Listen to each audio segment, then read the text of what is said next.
Sudan कत्लेआम का villain कौन? जातीय दुश्मनी या सैन्य जंग? सूडान में नरसंहार कत्लेआम का असली विलेन कौन है? और आखिर शक की सुई यूएई पर, यूनाइटेड अरब इमिराट्स पर क्यों है? जी हां, सूडान जेनोसाइड की इनसाइड स्टोरी क्या है, पूरी तस्वीर और पूरी कहानी इस वीडियो के जरिए आपको बताएंगे। आदाब, इस्तकबाल है आपका, आप देख रहे हैं ये खास वीडियो। मैं हूं आपके साथ सना वारिस। सूडान के हालात सुधर नहीं रहे हैं। साल 2023 से ये देश गृह युद्ध की आग में जल रहा है। लोग नकले मकानी कर रहे हैं, हत्या, कत्ल और रेप के मामले बढ़ रहे हैं। दो लोगों में, दो प्रतिद्वंदी जनरल के बीच झगड़े से हुई शुरुआत के बाद गृह युद्ध एक भीषण संघर्ष में बदल गया है। इस बीच आरोप लग रहा है कि संयुक्त अरब इमारात सूडान के गृह युद्ध में एक पक्ष को समर्थन देकर दूसरे के खिलाफ तशद्दुद के लिए भड़का रहा है। पूरी कहानी आपको बताएंगे। सूडान साल 2023 से गृह युद्ध की आग में जल रहा है। इसकी शुरुआत दो प्रतिद्वंदी जनरल के बीच झगड़े से, जैसे कि हमने आपको बताया, उससे हुई और गृह युद्ध एक भीषण संघर्ष में अब बदल गया है। इस दौरान व्यापक पैमाने पर कत्लेआम हो चुका है। दोनों ही जानिब से लाखों लोग मारे जा चुके हैं। इससे भी कई गुना ज्यादा लोग गृह युद्ध से प्रभावित हुए। सूडान से बड़ी तादाद में लोग पड़ोसी देशों में इस वक्त नकले मकानी कर चुके हैं। इन सब के बीच ये इल्जाम लग रहा है कि यूएई सूडान के गृह युद्ध में एक फरीक को हिमायत देकर दूसरे के खिलाफ तशद्दुद के लिए भड़का रहा है। सूडानी सेना ने इंटरनेशनल अदालत में यूएई के खिलाफ मामला भी दर्ज कराया था, पर उसे खारिज कर दिया गया। आइए जान लेते हैं कि सूडान में नरसंहार यानी कत्लेआम की असली वजह क्या है और यूएई क्यों पर्दे के पीछे से खेल रहा है। सत्ता के लिए दो जनरलों की जंग आखिर क्या कहती है, इसके पीछे की वजूहात क्या है, ये आपको बताएंगे। सूडान में लंबे वक्त से एक तानाशाह रहे उमर अल बशीर को महीनों चले विरोध प्रदर्शन यानी एहतजाजी मुजाहरों के बाद 2019 में इक़्तिदार से हटाकर फौज ने अपना कंट्रोल हाथों में ले लिया था और फौज ने जब देश में लोकतंत्र लाने का वादा किया था पर इसे पूरा नहीं किया, तब सूडानी सशस्त्र बल यानी एसएएफ के जनरल अब्दुल फताह अल बुरहान, अर्धसैनिक बल रैपिड सपोर्ट फोर्स यानी आरएसएफ के कमांडर मोहम्मद हमदान दगालो, जो कि हिमदाती से भी जाने और पहचाने जाते हैं, वो उनके सहयोगी थे। हालांकि साल 2023 आते आते सूडान की सत्ता पर कब्जे के लिए ये दोनों दुश्मन बन गए। इनके बीच संघर्ष के कारण सूडान में गृह युद्ध शुरू हुआ, जो अब तक का सबसे भीषण मानवीय संकट बन चुका है और लाखों लोग मारे जा चुके हैं। कम से कम 1.2 करोड़ लोग विस्थापित हो चुके हैं और तकरीबन 2.5 करोड़ लोग खाने पीने की वस्तुओं की कमी के कारण अकाल जैसी स्थिति झेल रहे हैं। और इस बीच दावे क्या हैं, फौज क्या कह रही है और साथ ही साथ पैरामिलिट्री फोर्सेस के दावे क्या है इस पूरी स्थिति पर, यह भी आपको बताते हैं। एक जानिब सूडानी सेना जहां सत्ता पर फिर से नियंत्रण करने और देश को बचाने की कोशिश में लगी है, तो वहीं सेना ने आरएसएफ को आतंकवादी करार दे दिया है। सूडान की सेना का देश के उत्तरी क्षेत्र और लाल सागर तट के अधिकतर हिस्से पर कब्जा है। दूसरी जानिब पैरामिलिट्री फोर्सेस, अर्धसैनिक बल आरएसएफ मुल्क के यानी सूडान के हाशिए पर पड़े क्षेत्रों और लोकतंत्र की स्थापना के लिए लड़ने का दावा कर रहा है। हालांकि आरएसएफ का व्यवहार किसी मिलिशिया साम्राज्य की तरह है। आरएसएफ ने व्यापारियों पर टैक्स लगा दिया, खदानों का दोहन करवा रहा है और लोगों को डरा भी रहा है। नरसंहार के बाद अल फशर पर आरएसएफ ने कब्जा कर लिया। सूडान में चल रहे इस खूनी संघर्ष में एक और अहम मोड़ 26 अक्टूबर 2025 को तब आया जब तकरीबन 1.5 साल की घेराबंदी के बाद दारफूर में स्थित सेना के अंतिम गढ़ अल फशर पर आरएसएफ ने कब्जा कर लिया। एक रिपोर्ट में कहा गया है कि देश की सत्ता पाने के लिए सूडान की सेना से लड़ना ही आरएसएफ ने 26 अक्टूबर 2025 तक केवल 3 दिनों में कम से कम 1500 लोगों का कत्लेआम किया है। जान बचाने के लिए शहर छोड़कर लोग भाग रहे हैं, लोगों पर भी हमला कर दिया गया।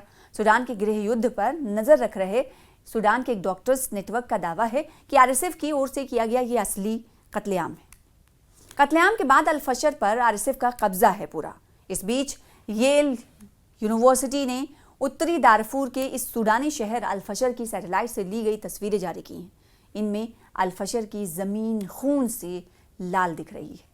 सैटेलाइट की तस्वीरों में 27 अक्टूबर 2025 को आरएसएफ की गाड़ियां और T-55 टैंक दारफूर में दिखाई दे रहे हैं।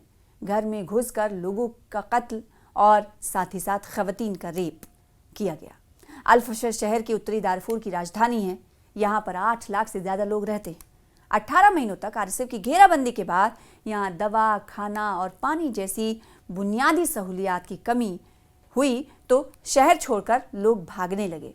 पिछले महीने ही आरएसएफ ने यहां कब्जा किया था और अब यहीं पर कत्लेआम की बात भी सामने आई है। यूएन क्या कह रहा है इस पर, यह भी जान लेते हैं। यूएन के रिलीफ कोऑर्डिनेटर टॉम फ्लेचर ने सिक्योरिटी काउंसिल को बताया है कि अल फशर में घर घर जाकर लोगों का कत्ल किया जा रहा है, औरतों और लड़कियों का रेप हो रहा है।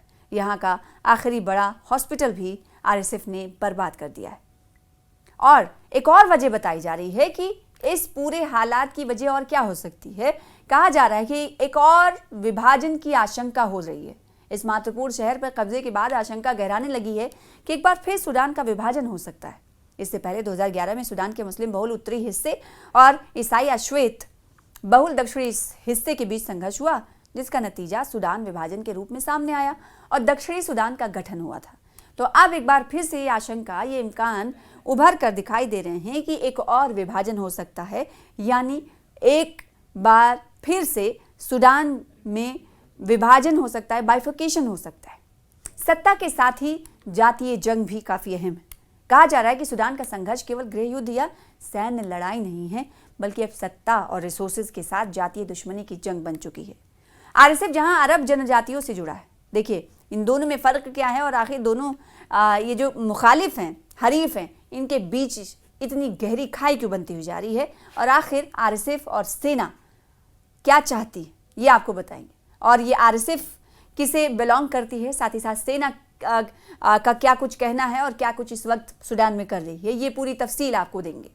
आरएसएफ जहां अरब जनजातियों से जुड़ा हुआ है, वहीं एसएफ गैर अरब समुदायों का समर्थन करता है। ह्यूमन राइट्स वॉच भी इस पर नजर बनाए हुए है। ह्यूमन राइट्स वॉच का क्या कहना है, ये जान लीजिए। ह्यूमन राइट्स वॉच का भी दावा है कि ये जातीय हिंसा है, नस्ली तशद्दुद। अल फशर शहर में गैर अरब मसालित जनजाति को निशाना बनाया जा रहा है। दूसरी तरफ आरएसएफ के मुखिया हिमदती ने कहा है कि बेकसूरों की हत्या हुई है तो इसकी जांच होगी। और इसके बीच एक बात काफी अहम है कि यूएई पर आखिर क्यों उंगलियां उठाई जा रही। यूनाइटेड अरब एमिरेट्स का क्या कुछ इसमें अमल दखल है जो निशाने पर लिया जा रहा है। कुछ रिपोर्ट्स में ये दावा किया गया है कि जो बाहरी ताकत हैं वो भी इस युद्ध को बढ़ावा दे रही। सूडान की फौज इस वक्त सूडान की जो फौज है उसे मिस्र का समर्थन मिला है। वो नील नदी में अस्थिरता के भय से सूडान की आधिकारिक सेना का हिमायत करता है। ईरान और तुर्की भी सेना के साथ थे, पर अब मिश्रित भूमिका में दिख रहे हैं। यूएई और लीबिया आरएसएफ को हिमायत दे रहे हैं। सूडान का इल्जाम है कि यूएई इस युद्ध में आरएसएफ का हिमायत कर रहा है। सूडान ने दावा किया है कि यूएई मुबैना तौर पर आरएसएफ को हथियारों की आपूर्ति भी कर रहा है। देखिए सपोर्ट कैसे हो रहा है, आरएसएफ को हथियारों की आपूर्ति कर रहा है, यानी हथियार फराहम कर रहा है। साथ ही भाड़े के सैनिकों की भर्ती में भी मदद की है।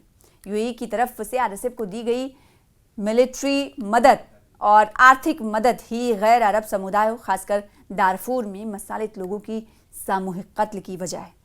इसके साथ ही जबरन विस्थापन और यौन हिंसा भी वहां हथियार के रूप में इस्तेमाल किया गया। अमेरिकी कांग्रेस के सदस्य सारा जैकब्स ने भी यूएई पर दोष मढ़ा है। ह्यूमन राइट्स वॉच के पूर्व कार्यकारी निदेशक केनेथ रोथ ने एक्स पर लिखा कि यूएई को बेचे गए ब्रिटेन के हथियार सूडान में मिल रहे हैं। यूएई वहां आरएसएफ को नरसंहार के लिए हथियार दे रहा है। और इस पर अब सवाल उठता है कि जब सीधे तौर पर यूनाइटेड अरब एमिरेट्स को इन तमाम चीज़ों के लिए मौरद इल्ज़ाम ठहराया जा रहा है, तो इस पर यूएई का क्या कुछ कहना है, ये आपको बताते हैं। यूएई ने तमाम इल्ज़ामात से इनकार कर दिया है। यूएई इन आरोपों को खारिज करता रहा है। सूडान ने इस मामले में यूएई के खिलाफ मुकदमा किया तो हेग स्थित अंतर्राष्ट्रीय न्यायालय का फैसला था कि ये मामला आगे नहीं बढ़ सकता, क्योंकि यूएई ने नरसंहार कन्वेंशन के अनुच्छेद 9 से आर्टिकल 9 से बाहर रहने का विकल्प चुना। इसका मतलब ये है कि अन्य देश यूएई पर नरसंहार के आरोपों को लेकर कोई मुकदमा नहीं चला सकते। तो इस वक्त हालात बेहद अबतर हो रहे हैं। अब देखना ये होगा कि कब तक सूडान की हालत इस तरह की बनी रहती है और जो ह्यूमन राइट्स से जुड़ी हुई ऑर्गेनाइजेशन हैं उनकी तरफ से क्या कुछ किया जाता है, या फिर सिर्फ मजम्मत ही एक रास्ता निकलेगा, या फिर सिर्फ मजम्मत ही करके इस मामले को ठंडे बस्ते में डाल दिया जाएगा।